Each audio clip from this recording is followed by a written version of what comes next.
Hello students, accounting equation में बस वही जो आपने अभी तक पढ़ा है उसी को कंसेप्चुअलाइज करना है। इन द सेंस कि आपने ट्रांजैक्शन के उन दो अकाउंट को पहचानना है जो अकाउंटिंग इक्वेशन में फिट होते हैं, यानी कि हम कहें assets equal to liability plus capital. तो ट्रांजैक्शन से आपने ये ढूंढना है कि कौन सी ट्रांजैक्शन का कौन सा पार्ट असेट्स है, कौन सा लायबिलिटी है या कैपिटल है, उसको एनालाइज करके अकाउंटिंग इक्वेशन में फिट करना है। बिल्कुल वैसे देखिए, 1 X started business with cash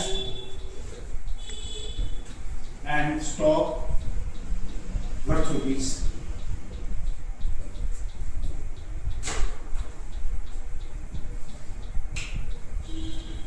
Cash rupee 40,000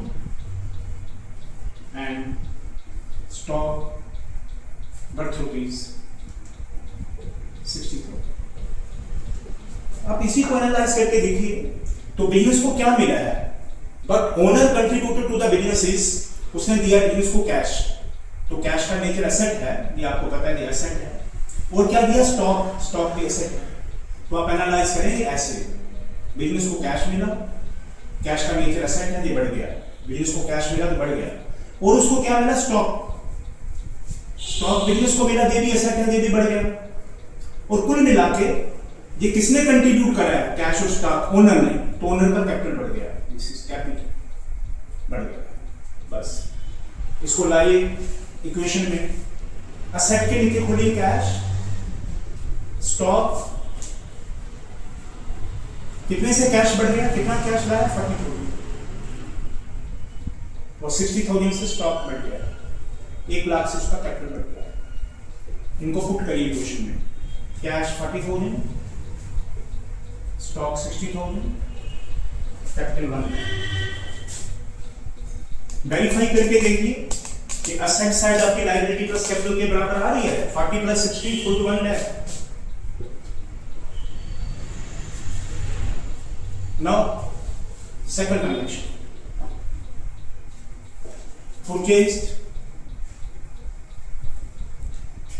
a computer for rupees 15,000। Computer खरीदा बिजनेस है 15,000 का। अगर आगे कुछ नहीं लिखा है तो इसका मतलब होता है कैश। इसको एनालाइज करिए, बिजनेस को क्या मिला, कंप्यूटर बिजनेस का असेट है, ये बढ़ जाएगा। और पे क्या करा है, कैश असेट कम हो जाएगा सेम अमाउंट से, 15,000 से। इसको ट्रांजैक्शन को लाइए अकाउंटिंग इक्वेशन में, तो कंप्यूटर आप असेट के नीचे को लिखिए, कंप्यूटर ये बढ़ गया 15,000 से, और आपका कैश कम हो गया है 15,000 से। This is your second equation. अब देखिए, जितने वैल्यू से आपका कंप्यूटर बढ़ गया उतनी वैल्यू से आपका कैश कम हो गया। 15,000 plus 15,000 minus equal to 0। This is your, हर एक ट्रांजैक्शन के बाद न्यू इक्वेशन का टोटल लगाना। This is your new equation.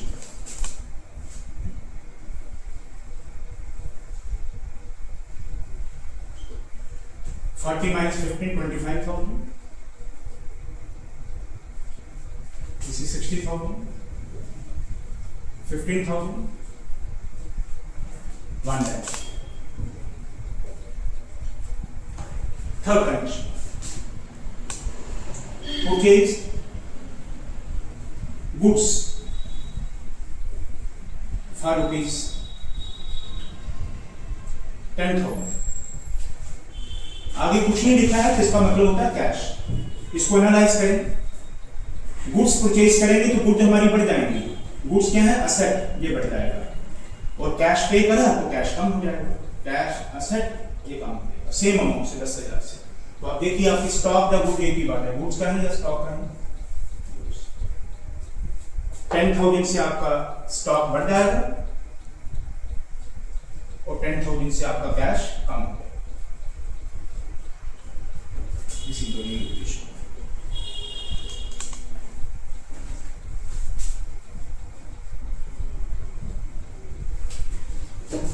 15,000, 60 plus 10, 70,000, 15,000, 1 lakh.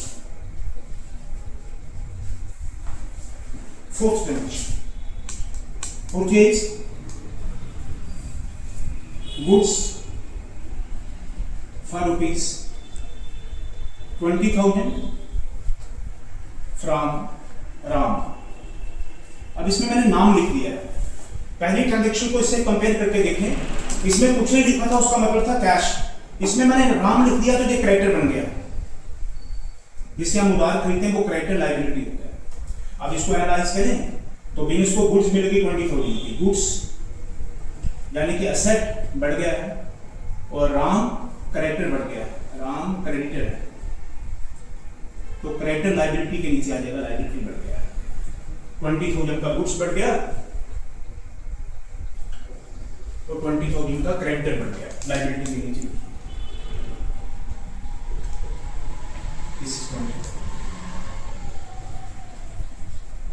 New question.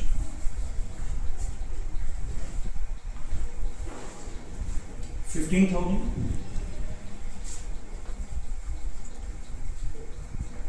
70 plus 20 $90,000 $15,000 $20,000 1 lakh.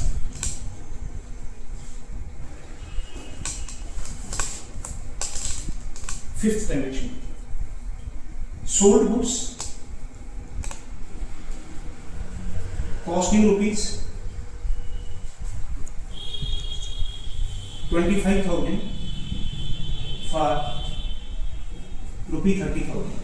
ध्यान दें, कॉस्ट प्राइस 25,000 का है, वो इतने में सेल हुआ. आगे कुछ नहीं लिखा है, इसका मतलब वो सेल कैश में हुआ. इसको एनालाइज करें. जब भी सेल होती है तो गुड्स कम होती है कॉस्ट प्राइस पे, और सेल प्राइस पे कैश बढ़ जाएगा. तो सेल प्राइस और कॉस्ट प्राइस के बीच का डिफरेंस प्रॉफिट है, उससे कैपिटल बढ़ जाएगा. तो इसको मैं एनालाइज करूंगा ऐसे, कॉस्ट से गुड्स कम हो जाएंगे, गुड्स एसेट ये कम हो जाएगा.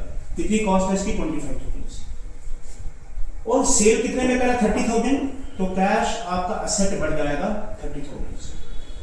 अब इस सेल प्राइस और कॉस्ट प्राइस का जो डिफरेंस है ये प्रॉफिट है. इसकी प्रॉफिट है 5,000, इससे कैपिटल बढ़ जाएगा. ध्यान रखें, जब भी सेल होगा तो कॉस्ट प्राइस आपको दिया होगा, कॉस्ट प्राइस गुड्स का कॉस्ट प्राइस दिया होगा, इससे गुड्स कम हो जाएंगे और सेल प्राइस 30,000 से सेल बढ़ जाएगी. तो sale minus cost equal to profit हो जाएगा. तो गुड्स कम हो जाएंगे आपकी 25,000 से गुड्स कम हो जाएंगे. और आपने कैश सेल करा तो कैश 30,000 से बढ़ जाएगा. 5,000 का प्रॉफिट से कैपिटल बढ़ जाएगा. This is your